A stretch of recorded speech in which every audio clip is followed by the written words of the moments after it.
Hey guys, we're here today talking about the New Balance 1080 running shoe. Now, I haven't been a massive fan of a lot of the New Balance at the moment, and I feel like they're a little bit behind in the super shoe game and technology and innovation. This shoe here it's a staple, and it's been around. The 1080 has been around for a long time. It's known as a good neutral shoe, daily trainer, something that has a little bit of extra cushioning for slightly longer runs or walks, and that's absolutely fine. We'll start with the upper. Now, with the upper on this, what I haven't been a fan about is how stretchy the New Balance uppers are with the knit, and this is no different. We can see through here that there's a huge amount of stretch through that upper, and I feel like that through the forefoot doesn't give you the lockdown that you need. They've extended this knit upper through the base of the laces as well, and then it finally splits off into the tongue. Again, I think for people with broader feet, and New Balance are always known for making shoes for people with broader feet. I feel like when people go in for a shoe and they go, I want something that's wide, they automatically think of New Balance. I don't know if that's a good thing or a bad thing to associate themselves with, but technology would obviously be a better thing to associate themselves with rather than just having a wide shoe. Now, with this upper being that stretchy, it caters for a lot of different foot types that are slightly wider. I'm not going to recommend this shoe for a narrower foot. Even on the narrower types of feet that people have, I feel like that the forefoot doesn't provide enough lockdown and stability through there. For anyone with little bunions or anything else sticking out, or something that's needing a little bit softer, any toes that are retracted back that tend to rub a little bit on the top of shoes, I definitely recommend this for them because of that upper just conforming to the foot. Now, the rest of the upper is okay. I wouldn't say that it's anything to rave about. You've got a firm heel counter there to create a little bit more stability.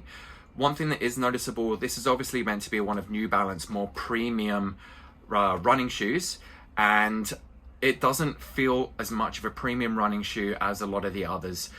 Through the inside, I get that this material is durable and it's probably a polyester material that runs through, but I like something that feels a little bit smoother through there on my foot. So a lot of other shoe brands are using lycra based materials because they've got a nicer feel through there, and I totally agree with that, and I think that that is something that they could improve on a little bit more, just that material. Now, the rest of the upper, it does provide lockdown through the midfoot, but I feel like it's slightly further back through the foot rather than being the whole of the midfoot. Again, I think that that's okay for someone who's not doing too long a distance, but this shoe is designed for longer distance runs where it is slightly more maximalist in a few ways.